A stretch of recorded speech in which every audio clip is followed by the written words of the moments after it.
Magandang umaga mga kapatid, Nina Ongpao ko, News 5 correspondent. Andito tayo ngayon sa Nueva Ecija, Barangay Batitang, Saragossa.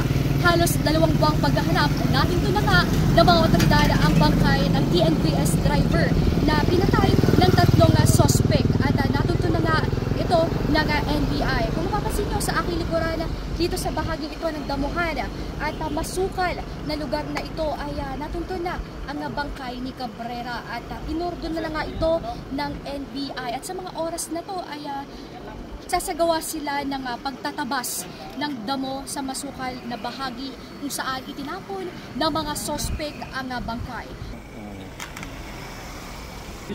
Sige, sir. Silipin muna namin.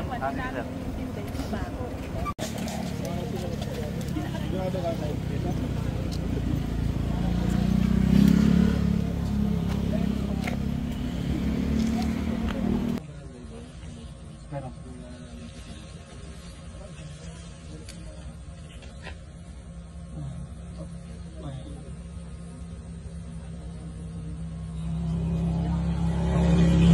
Parang amoy patay na bagay, pusa, o hayop, basta dyan, hindi namin alam na tao. Mula dito sa Nueva Ecija, Nina Ongpao ko, nagbabalita sa News 5.